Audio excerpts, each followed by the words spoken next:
the Word of God. Cool, grab a seat. It's thank you. This is for the old man if I need a rest. No, not really. It's for something later on. Yeah, you get it. It's so good to be here, man. I just feel so I don't know, blessed and rich, full already. Amazing praise and worship, amazing kids celebration, amazing offering talk. Like I feel ready to go home now. Like I'm full. So hopefully I've got something that will help you as well today. I'm here this morning and tonight. And this morning I want to share something that's a bit more pastoral, and then this evening hopefully a bit more prophetic. I want to share something today that God challenged me about over Christmas, and I felt him kind of going, you're a bit impatient, Steve. And I felt him challenge me around learning to be patient. Hopefully this is going to come. Yeah. And so, and this challenge around what does it mean to have a patient expectancy? Or to put it in another language, to wait expectantly. Kind of, I don't know, maybe you don't have anything that you're like, come on, God, like when, God, or frustrated, but I do. And actually, because I've read the Bible, I know that you do as well. We're all in that position where we live in this gap between our hopes, our dreams, our desires, our prophetic words, what we're believing for, and our current reality. And so I want to talk about what it means to wait expectantly for God. And there's a great verse in Psalm 5 verse 3. It's kind of a pattern that you could applies to each day, but I think you can apply it to a year, to a season. It just says this: in the morning, Lord, you hear my voice. In the morning, I lay my request before you, and then what do? I wait expectantly. Like it's like in the morning at the start of a day, a week, a year, a season, I bring these requests like, God, I'm believing for this, I'm hoping for this, I'm dreaming for this. And then I wait expectantly. And it's a weird kind of language. Actually, there's another NRSV says this: I plead my case and then I watch. New King James says this: in the morning I will direct it to you and I will look up. It sounds funny, but because the reason is this, that in the original Hebrew, it has the sense to lean forward. And that's why I've got this chair. I kind of picture it like this. I'm sitting in the waiting room, but I'm kind of leaning forward, looking down the corridor.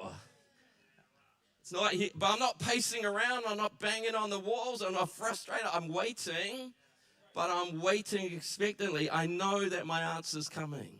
And so I'm leaning forward. And it feels like this weird space that on the one hand I'm waiting, really calm, but I haven't given up. I haven't resigned myself. I haven't got defeated. I'm waiting, but I'm leaning forward, and I'm waiting expectantly that my answer is on its way, that the promises God is on its way.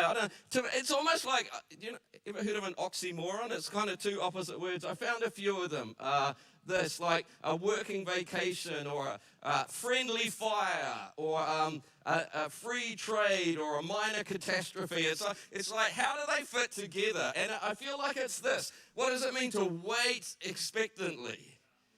It's kind of like these two opposite things. I love Pastor Helen with the marriage program she's run and some of the kids programs. She often uses this picture or metaphor of a rope knot, and then we get ourselves tied up in a knot. And I feel like that's how I get on that one hand. It's like, come on, God, I deserve this. And then I'm disappointed, and then I'm frustrated, but then I'm hopeful, and then I'm giving up. And you just end up with a big knot on the inside.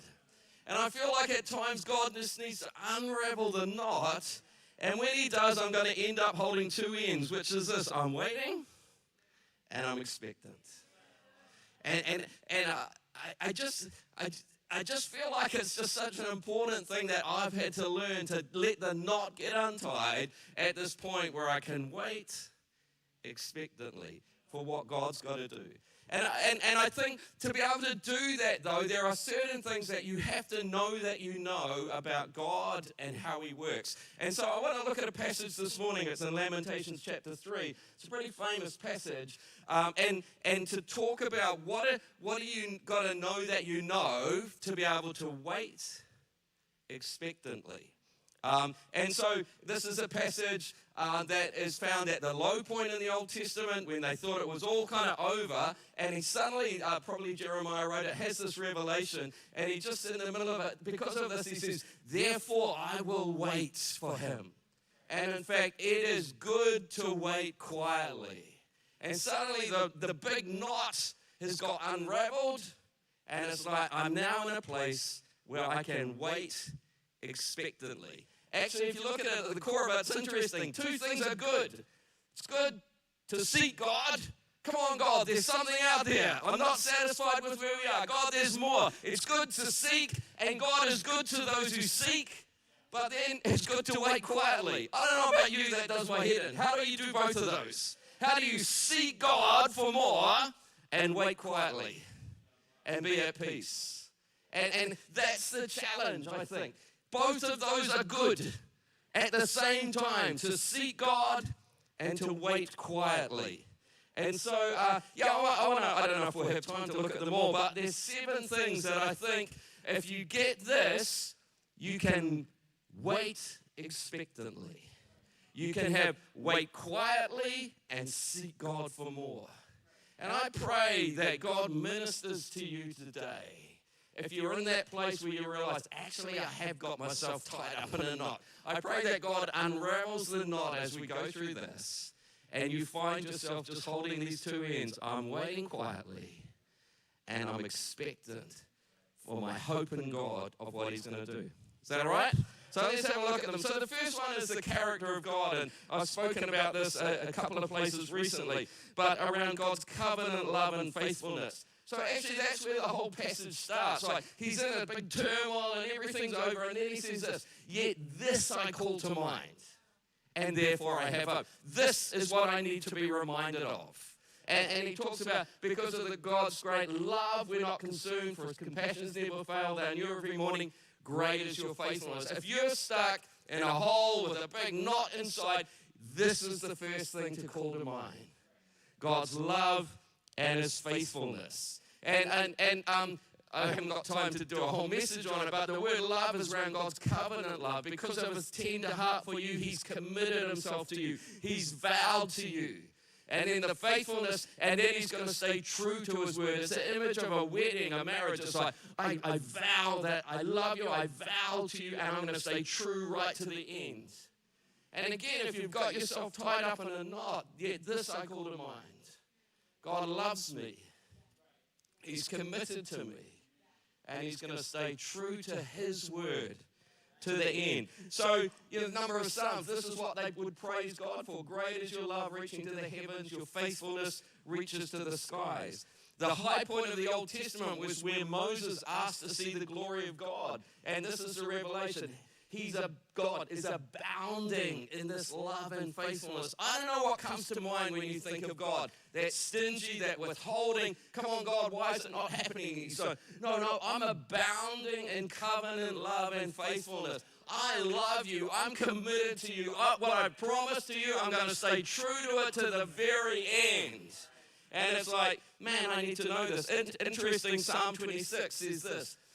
I have trusted in the Lord and have not faltered. So I don't know if I can say that. I think my trust is faltered sometimes. But he's like, test me and try me, Lord. Examine my heart and mind. What? For I have always been mindful. Front and center, top of my mind. God, you're committed to me. God, you made a covenant love commitment to me. I'm always mindful of this, and I love this. And I have lived in reliance on your faithfulness. I don't rely on my ability to work this out. I don't rely on the ability of me to find a way through this. I rely on the fact that he will stay true to his word. What he's promised, he's going to deliver on. And it's like, oh my goodness. This is like the foundation. If I'm going to wait expectantly, I got to know he's committed to me. He loves me. And he's going to stay true to what he said to the very end. He's going to accomplish all that he has promised. He's going to deliver on all that he has said. And somehow when I get myself in a knot, this is the place I've got to go back to. God, you are for me and you're with me. The second thing, though, is I want to say it's the nature of grace. It's about new beginnings. So he says this, Because of the Lord's great love, we're not consumed. His compassions never fail. They are new every morning.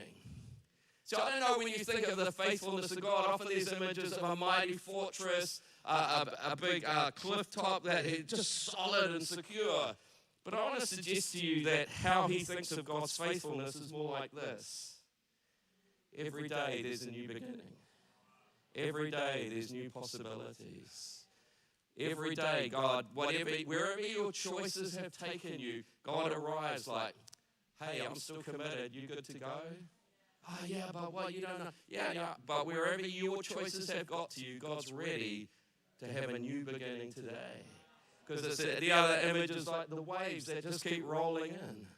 Every morning there's a new wave of his love, a new wave of his covenant grace, a new wave of his faithfulness. Every morning it's like, so it's like, but you don't understand what I did. I made this mistake, and if only and what if, and God's like, no, my grace is new every morning. Don't get yourself tied in a knot about mistakes, about dumb things. We've all done dumb things. We've all made mistakes. But his mercy is new every morning. He's ready to start again afresh in your life today. And so that's part of unraveling the knot. I can expect that he's got good things for me going forward because his mercy never fails. The third thing is the focus of my heart is actually on God. So he says this, I say to myself, the Lord is my portion, therefore I will wait for him. I'm not actually waiting for that promotion, that relationship, that career, that house, that ministry. I'm waiting for God. I'm waiting for a fresh encounter with God. You know, one of the key verses in Equippers around the honor, if your presence doesn't go with us, don't send us. It's like, God, I have these promises, but actually I'm waiting for a fresh encounter with your presence. You know, the book of Job, he has lots and lots of questions. At the end of it, he doesn't get an explanation, he gets an encounter.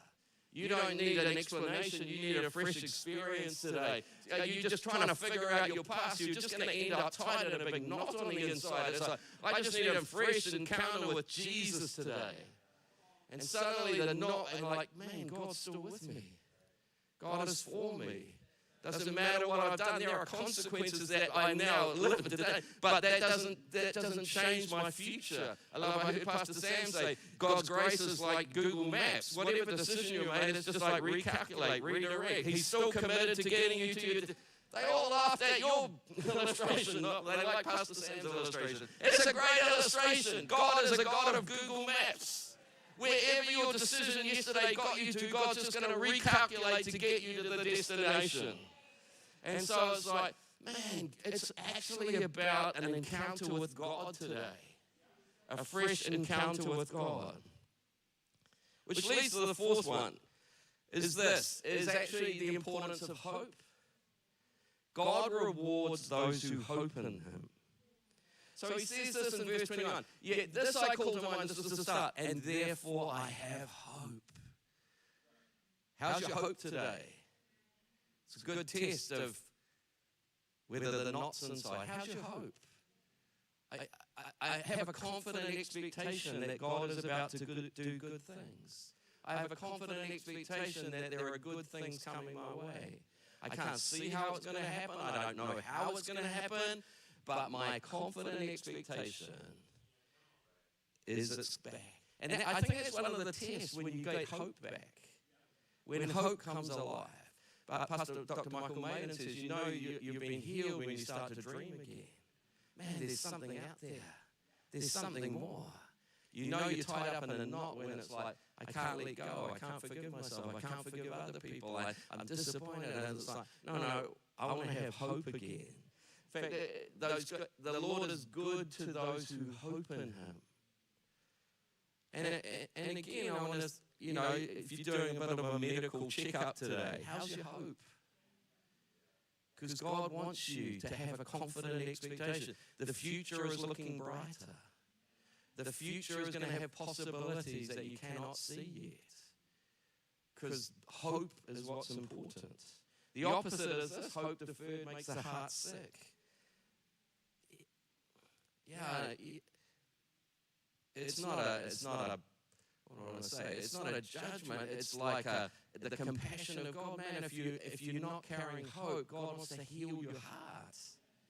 Because he wants you to carry hope and undo this knot. Yeah, I'm kind of at peace, but I have a confident expectation that God is about to begin something. Come on, so some of you, some stuff begins today because you get hope back. I really pray at the end of today you walk out like, man, it feels like that knot got unraveled. And I'm at peace with hope. I'm waiting expectantly. Come on, I want to declare good things begin today because of this. Sorry, I'm going a bit fast, but hopefully we get this. I want to unpack the fifth thing really is this tension of waiting. Let me unpack that a bit more, this thing, how to be quiet and seeking. It's a crazy I don't know how they... Well, I'll tell you at the end, I discovered this morning how Paul fits in together. But this is like, how do I just be real quiet, but I'm seeking? How does this not turn into resignation and disappointment? How does this not turn into frustration? That's when it's when it's unraveled, I'm quiet and I'm seeking. And so again, this. The Lord is good to those who hope and to the one who seeks Him. There's got to be a part, like I'm seeking after God. I'm seeking after these promises. I'm not just like, if it happens, no, God, I want this to happen. I need this to happen. God, I believe you promised this is going to happen. I'm seeking God. And then it's also good just to wait quietly. If you can figure that out, please let me know. All I know is that knots unravel when I do both. I'm passionately seeking the purpose of God, and I'm waiting quietly until it happens. Just to unpack it a bit more, talking about hope, Hebrews talks about how faith is the substance of our hope. It's this current reality that I'm not just hoping, like I know that it's going to happen. And just to dial it up a bit more, a few verses later in verse 6, talks about faith. He rewards those. It's not just seek Him, it's earnestly seek Him. So it's not just wait and seek. This one goes out further a bit like, I'm earnestly seeking God for some stuff. Like, this matters to me. I really want this to happen, God. But without getting tied up in a knot about it, and annoyed and frustrated and disappointed that it's not happening in terms of my agenda. I earnestly seeking God. I hope you're earnestly seeking God. I hope you're trusting God for some big things. I hope, like, God, I need this to happen. We need this to happen. I'm earnestly seeking you, God. And then on the other side, there's this beautiful psalm. I really love this. It's a short psalm. Just let me read it. It says this. Maybe I could get the keyboard started. We're going to go a bit longer, but I just really want to kind of minister something. Have a listen to this. My heart is not proud, Lord. My eyes are not haughty. I do not concern myself with great matters or things too wonderful for me. But here it is. But I have calmed and quieted myself. I am like a weaned child with its mother. Like a weaned child, I am content. Israel, put your hope in the Lord, both now and forevermore. I've calmed and quieted. Over here, I'm earnestly seeking Him. Over here, I've calmed and quieted myself. And I love the fact twice it says weaned child with its mother. And I don't want to kind of be offensive, but I've got kids and grandkids. It's like, if you put a little baby close to its mum, it gets quite agitated because it's looking for a feed. But a weaned child is not desperate for a feed. He's going for a comfort. He's climbing onto mum. It's like sitting here. It's like, just climb on my lap for a cuddle. I'm climbing up because I'm a bit agitated. And I'm just going to quieten myself getting a cuddle from mum. And it's like, oh man, that's the invitation. To be able to go, oh, it's going to be okay. It matters to God, it's going to be okay. My job at times is to stop trying to figure it out and just climb on his lap and get a hug. It's like, oh, wow. Now, I don't know about you, but see, this is how I work. Sorry, I was just going to mess up the beautiful anointed plane. But I'm like, God, if you could just persuade this person to move here, and if that person could give us some money, and if this person would do that, and it's like I'm expecting God to go, oh my goodness, thanks, Steve, I hadn't thought of that. I'm like, yeah, I got the plan. I just need you to make the plan work, God. And that's why I love this. You know, there's a time, and I believe in strategic thinking downloads, but there's a time where you go, my heart is not proud, my eyes are not, I do not concern myself with great. It's like, God, I feel like you're actually telling me it's not time to figure it out. You're sitting there. It's time for me to just get on your lap and still myself. Because what is? Put your hope in the Lord. I'm not putting my hope in my ability to strategize a way out of this. I'm not putting my ability and my faith in my ability to figure a way out of this. My hope is in Him. And there's a time to earnestly seek Him, and there's a time to quiet and still myself. And it's like, it's not my job to figure this out. It's my job to stay really close and to quiet and still myself in His presence. You know, I love, Pastor Bruce often talks about this idea of waiting. The original meaning is of a rope, you know, the little threads are being wound together. And in the process of waiting, it's like something of my will is being joined with the will of God. Something of my desires is being joined. Something of my trust is growing with the character of God. It's like in the very process, something is changing on the inside of me. And I allow God to do that process. I had, you know, the image, when they made the priest garments in the Old Testament, just says, weave the tunic of fine linen and make the turban of fine linen. The sashes to be the work of an embroiderer. And I feel like God is a master embroiderer. I don't know what's going on. No, what He's doing in the process of waiting expectantly, He's weaving some golden threads in your life. God is making something beautiful in your heart, in the very place of this waiting expectantly. And it's like, oh my goodness, I'm a different person because I learned how to not get tied up in a knot. I learned to unravel the knot and to wait expectantly. And God made something beautiful out of that. The other image is of a bride. All glorious is the princess within her chamber, her gown is interwoven with gold.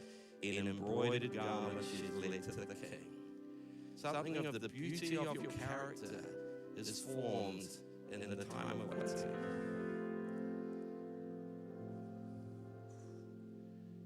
Just let God show you that. Something beautiful has been woven into your character as you learn to wait expectantly for God. It's like, man, I pray for God, the Holy Spirit's refreshing this morning for you. The knot gets unraveled. I wait expectantly. The sixth one is the challenge of formation, learning to embrace constraints. So this passage in Lamentations is really powerful, but it finishes with a really odd sentence. I've been reading the Bible like probably 50 years, and so like, how come I never noticed this verse before? And it's like God just smashed me with like, this is such an important concept. So it's like, yeah, God is good to those who seek Him. It's good to wait quietly. It's good for a man to bear the yoke while he's young. What's that? It's the image of an older ox and a young ox. Like, hey, I want to go here. No, we're going here. Just relax and go with it. Oh, I want to go faster. No, we're going at this pace. Oh, I don't want to stop. No, we'll just keep going. It's really good to learn to bear the yoke when you're young. I grew up without a dad. I think I learned to bear the yoke in some things like a work ethic, because there was no money, so if you want some money, you get a job and you turn up whether you feel like it or not. But there's some things I didn't learn to bear the yoke when I was young. Can I tell you, it's good to bear the yoke while you're young. It really sucks to learn to bear the yoke when you're 40, and it's even worse when you're 60. That everything doesn't happen how I want, when I want, and something changes on the inside. It's like, no, that's part of that, and that's where you get tied up in the knot. No, but I want it, and I want it now, and I want it like this, and I want this to happen, and it's like, no, I'm yoked to God, and we go where He wants, at the pace He wants, and my job is to learn to wait expectantly and to follow with that. The concept actually is a psychological one called delayed gratification. It's the ability to resist an immediate smaller reward to receive a larger, more valuable reward later, showcasing self-control and patience for long-term benefits. There's something good coming my way, and I can wait patiently. I can wait expectantly. Because of this, I was in Christchurch yesterday. I just had 24 hours and went and caught up with my little grandkids. We've got an older one, but we've got ones who are 5 and 4 and almost 2. You know, the conversations with their parents is, I want an ice block now! No, finish your dinner first, then you can have an ice block. No, I want an ice block now! Finish your dinner first, then you can have an ice block. I want to watch Paw Patrol now! Go outside and play on the trampoline, and later on you can have 20 minutes of screen time. It's like fundamental to parenting that you teach the yoke of delayed gratification, that it doesn't, and that children learn to wait expectantly. I'm going to get the ice block. I'm going to get my screen time, but not yet. And I'm waiting expectantly for the blessing that's coming. There's a famous experiment called the Stanford Marshmallow Experiment, studying delayed gratification. So they put a preschooler in a room, and they put a marshmallow in front of them, and then the psychologist said, I'm going to go out of this room, I'm going to come back in 15 minutes. You can eat this marshmallow anytime you want, but when I come back, if the marshmallow's still there, I'll give you 2 marshmallows instead of 1. So the kid sits there, and they think, can you wait expectantly that there's something better coming? Can you wait patiently, quietly, but full of hope and expectation that something good is coming your way? And I read this, it just said, finding that children who waited often had better life outcomes later on. And then it was the next sentence that was like the bomb went off in my brain. Because the link was spirituality and God. Newer research suggests factors like trust and authority and socioeconomic background, i.e. scarcity. How's your trust in God's authority? Because this lecturer at this university had to say, I'm going to go, in 15 minutes I'm coming back with blessing. Oh man, how's your trust in God? In His authority? I'm coming with blessing. I'm coming with increase. I trust Him. If He said it, it's coming. And I can wait. Because He's coming back. My blessing is coming my way. I can wait because I trust Him. The second thing it said actually is affected by people's socioeconomic backgrounds. So I grew up in a poor family. It's like, get the last bit of chicken because you never know where there's more. Get the last bit of cake. It's like, I don't know if there's blessing. I don't know if there's going to be enough. So I've got to get everything I can right now. There's the difference between my wife and I. She grew up in a more middle-class background. She's much less agitated around stuff. Because she's learned her dad was a good man and provision would come. I learned you've got to fight for everything you can get and grab it now because it might not be. It's like, this guy's got to trust, A, that lecturer is going to come back, and that there actually is some more marshmallows out there. A poverty mindset says, I've got to grab it now.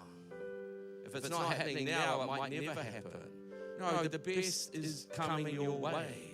there's a provision out there. There are more good things coming your way. There are other opportunities. Oh yeah, if this relationship didn't work out, God has other things. If this career didn't work out, God has other things. If this ministry didn't work out, there is a whole world of good things out there. We don't live in a scarcity, poverty mindset. We live in a blessing mindset. So it's like, oh my goodness. It's like, if I can revisit those 6 things, it's like the knot kind of unravels. He loves me. He's always been new beginnings. I actually just want to know him. I have hope. I've learned with this tension, and I've learned to walk this path. When I'm not getting it in my way, at my time, I'm learning that he's teaching me something, and he's shaping me one way. I just want to finish with a final one, which is kind of a bit beyond this. It's kind of in here. I think we need to be clear about the process of the promise. Because this image of, we often catch trains in the UK. It's easy to think, I'm sitting in the waiting room waiting for the train to barrel into the train station.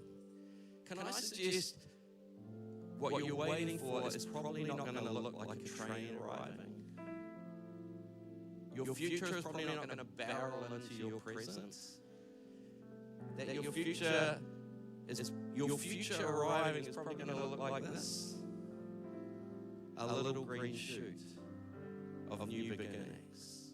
Come on, for some of you, it's arrived.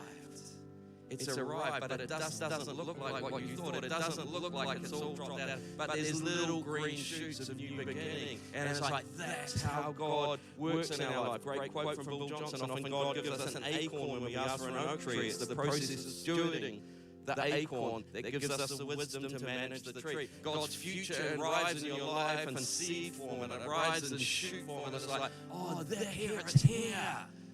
But it doesn't look as big. You know, it'll grow. It'll become what you were dreaming for. You know, I love some of the verses. Isaiah 43. Forget the former things. Don't dwell on the past. I'm doing a new thing. See it springing up. It's not dropping out of heaven as a fully formed oak tree. It's springing up. There's signs of new life.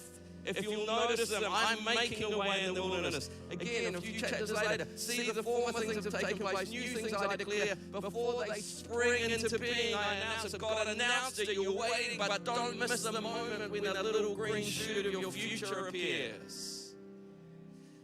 Again, Zechariah, who dares despise the day of small things? No, it starts small. You know, the parable, it starts as a mustard seed. Starts in a small place. Part of that knot is that maybe we're missing the seeds of new life, the shoots of new life. And we need to steward them. Just a final thing, I'm not going to read it all, but if you know Isaiah 47, there's this vision of a river that flows out of the temple and it eventually flows into the nation and it renews the whole nation. Wherever it goes, there's life. But at the start, it's like ankle deep. Like, what on earth is this God? I'm just getting my shoes wet. He's like, no, it's the beginning. Just keep walking. And then it goes from ankle to knee, like it's picking up momentum, and then it gets up to waist. It's like, now it's happening, and now it's so, now I'm caught up and I'm flowing in this thing, and it's way beyond what I thought, and it's bringing life ever. But don't despise when it's an ankle deep stream. Like, here it is. Here's the first sign that your child is opening their heart to faith again. Here's the first sign that God is opening up possibilities of ministry or careers or business. It's like, there it is, it's springing up. I don't want to miss out on it.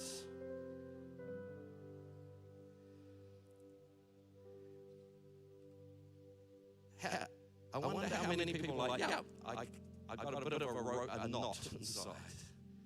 And as you revisit this, to let God unravel and kind of go, I'm waiting expectantly. I don't have a knot. I'm not angry, but not disappointed. I'm not frustrated, but not hurt. I'm waiting quietly, and I'm earnestly seeking after God. And I ask if we could get the whole worship team up in a minute. But I woke up this morning, and I was like, we're like, oh, this is all kind of Old Testament. I wonder if the New Testament talks about this. Paul talks about this. And I thought, flipping heck, he does it in one word. Seriously. It talks about waiting expectantly, and it's like, and here's this whole message in one word. It's like, the root word is, I'm going to receive. I am going to receive. But then he puts a little prefix on it about I'm going to receive out from a source. I'm going to receive because I'm receiving from God. That's my confidence. You're going to receive because it's God who's giving it to you. But then he sticks another little prefix on, word apo, which means kind of this degree of separation. Not of lack of intimacy, a separation of time. And it's like, I'm receiving from God, but there's a gap in time before I'm going to get what he's given me. And so I've learned to wait expectantly, but my confidence to do that is I'm going to receive, and I'm going to receive from a loving Father. And right now there's just a gap of time, and I'm able to steward this time without getting tied up in the knots, because I know that the best is coming. I know that good things are coming. And how do we live in that place in the middle? We're going to sing a worship song in a minute, but I just had a couple of things.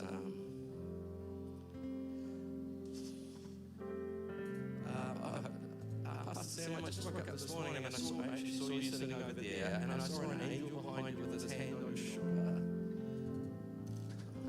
And it reminded me of Luke. I preached about this week. In the Garden of Gethsemane, Jesus is praying, and then it says, verse 33, an angel from heaven appeared to him and strengthened him.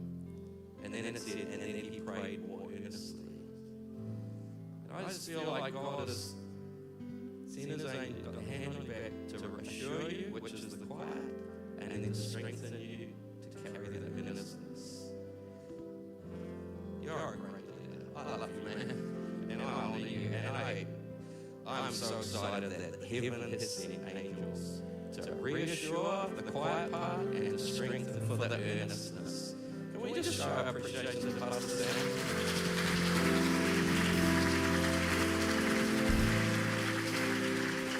Can I invite you to stand? And again, we often say, however you connect with God, whatever works, if it's close your eyes, if it's raise your hands out in front of you, just let God unravel the knots. Peace and comfort and total excitement about what you're expecting. You know, I feel like there's some people there's some garments that just going to fall to the ground. You're not going to be afraid of your future because it's not on you figuring it out. It's just going to fall to the ground. Again, a verse that came to mind. I know whom I have believed in, and I am convinced that he's able to guard what I've entrusted to him until that day. I'm not going to be afraid for my future. I'm not going to be afraid. It's going to be okay.